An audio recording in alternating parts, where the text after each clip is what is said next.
Hello বন্ধুরা, সবাইকে নমস্কার ও অনেক অনেক ভালোবাসা।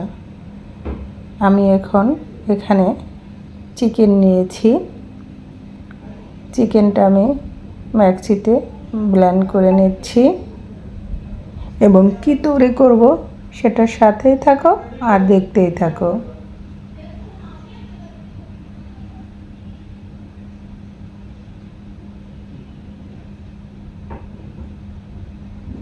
মাংসটা ব্লেন্ড করা হয়ে গিয়েছে। আমি একটা বাটিতে নিয়ে নিচ্ছি আর এখানে দিয়ে দিচ্ছি আদা, রসুন আর গোলমরিচ বাটা আর 2 টেবিল চামচ সয়া সস। দিয়ে দিলাম পেঁয়াজ কুচি। পেঁয়াজটাকে একদম চিকন চিকন করে কুচিয়ে নিতে হবে। দিয়ে দিলাম হলুদ গুঁড়া, ধনিয়া গুঁড়ার সাথে জিরা গুঁড়া আছে, আর দিয়ে দিলাম চিলি ফিক্সড, আর দিয়ে দিলাম স্বাদ মতো লবণ। সব কিছুই পরিমাণ মতো দিতে হবে মাংস অনুযায়ী। আর দিয়ে দিলাম 1 টেবিল চামচ সরষের তেল।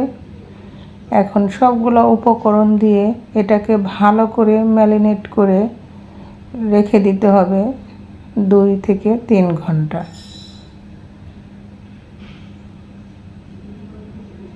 এভাবে ভালো করে চটকায়া এটাকে মেখে নিতে হবে। পেঁয়াজগুলো সব ভেঙে দিতে হবে এভাবে মাংসের সাথে।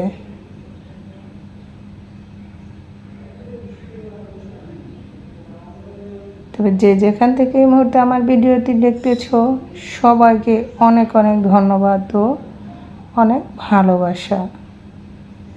আমি এখন ঢাকনা দিয়ে ঢেকে রেখে দিলাম। আর এখানে আমি নিয়েছি চালের গুঁড়া, হলুদের গুঁড়া আর শুকনো মরিচের গুঁড়া, স্বাদ মতো লবণ নিয়ে আমি সুন্দর করে একটা পেস্ট তৈরি করে নেব।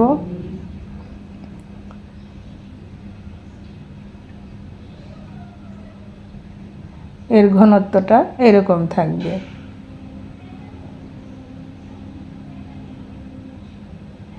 পেস্ট তৈরি করা হয়ে গেল। আর এখানে নিয়ে নিচ্ছি আমি কুমড়া পাতা। কুমড়া পাতাগুলো নিতে হবে বাড়তি, এবং কচি কুমড়া পাতায় এটা হবে না, তাই আমি কুমড়া পাতার এই সব বোটার দিকে শক্ত অংশটা ছিঁড়ে ফেলে দিলাম। আর এখন মেখে রাখা চিকেনটা আমি কুমড়া পাতার সাথে এভাবে লাগিয়ে নিচ্ছি।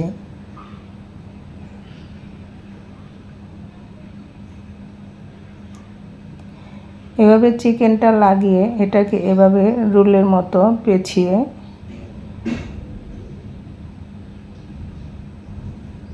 নিলাম এবং অপর পাশ থেকে এদিকে আটকিয়ে দিলাম। এটা এভাবে তৈরি করে নিতে হবে। প্রত্যেকটা কুমড়ো পাতার বোটার অংশ ফেলে দিচ্ছি ছিঁড়ে, আর প্রত্যেকটা কুমড়া পাতাতে এভাবে চিকেন লাগিয়ে নিচ্ছি। দেখতেই থাকো, সাথেই থাকো।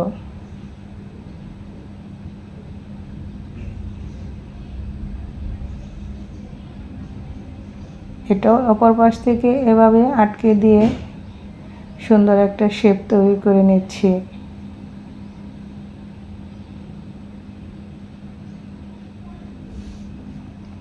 আমি কয়েকটা তোমাদের বানিয়ে দেখালাম।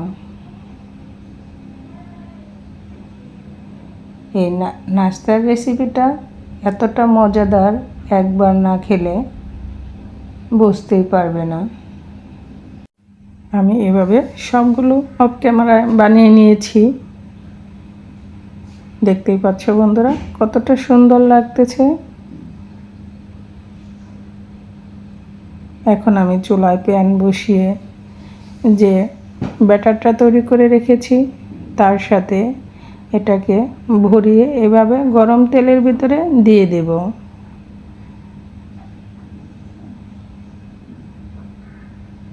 যদি আমার এই নাস্তার রেসিপিটা তোমাদের ভালো লাগে তবে আমার মতো ট্রাই করতে পারো।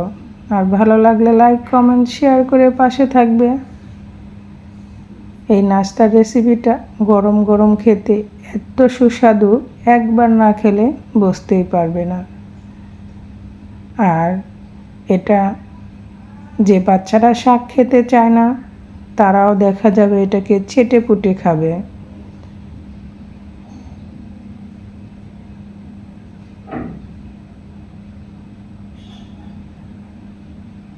এবং বানানোটাও খুবই সহজ।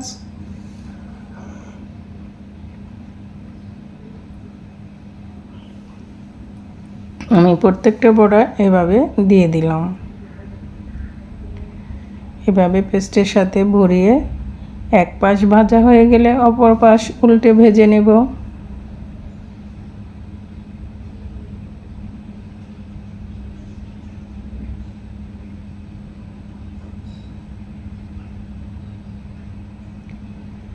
রেসিপিটা ভালো লাগলে একবার হলো বাসায় ট্রাই করবে।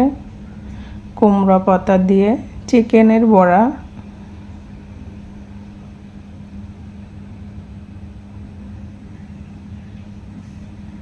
এক পাশ ভাজা হয়ে গিয়েছে, অপর পাশটা উল্টিয়ে দিচ্ছি।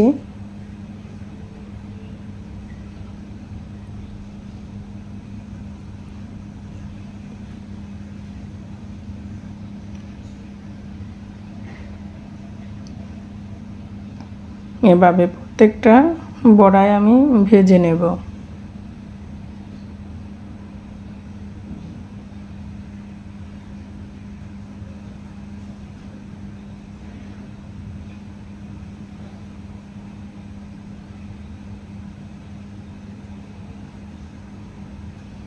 এইরকম একটা নাস্তার রেসিপি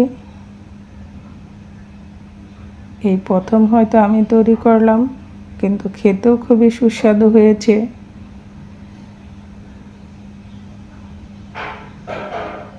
আর কুমড়া পাতাগুলো অনেক সুন্দর ছিল।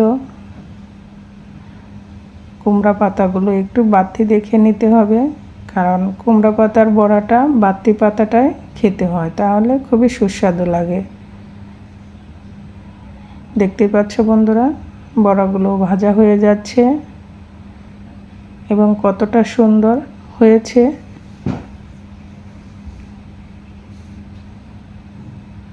এই বড়াটা গরম গরম খেতে এতটা সুস্বাদু বলে বোঝানো যাবে না। আমার ভাজতে দেরি হয়েছে, কিন্তু আমার মামুনিরা শেষ করতে দেরি করেনি। তাদের কাছে খুবই ভালো লেগেছিল, আর ওদের ভালো লাগাটাই আমার কাছে অনেক শান্তি। প্রত্যেকটা বাবা মাই তার সন্তানকে তৃপ্তি সহকারে খাওয়াতে পারলে অনেক শান্তি পায়।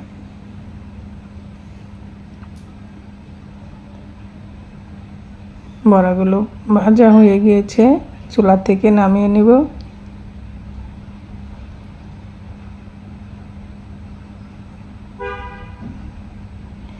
এভাবে সবগুলো বড়া আমি ভেজে নেব।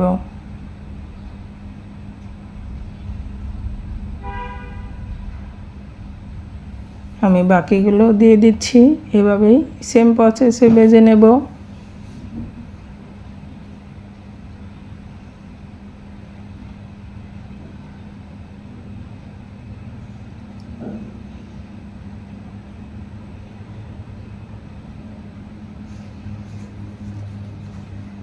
প্লিজ যে যেখান থেকে আমার ভিডিওটি দেখতেছ কেউ স্কিপ করে দেখবে না, ফুল ভিডিওটা দেখা চেষ্টা করবে, আমাকে ফুল ওয়াচই দিবে।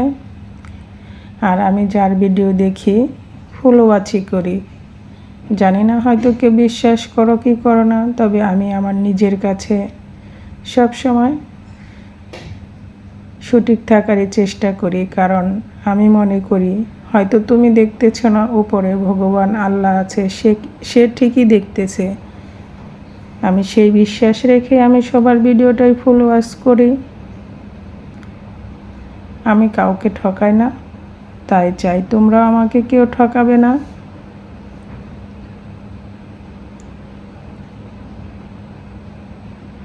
আর আমার বড় কমেন্টস করতে একটু ভালো লাগে না, তাই তো আমি ছোটো কমেন্টসই করি। ছোটো কমেন্টস করলেও ভালোবাসাটা 100%ই দেই। বড়াগুলো ভাজা হয়ে গিয়েছে, চুলা থেকে নামিয়ে নিলাম। দেখতেই পাচ্ছ বন্ধুরা কতটা সুন্দর হয়েছে।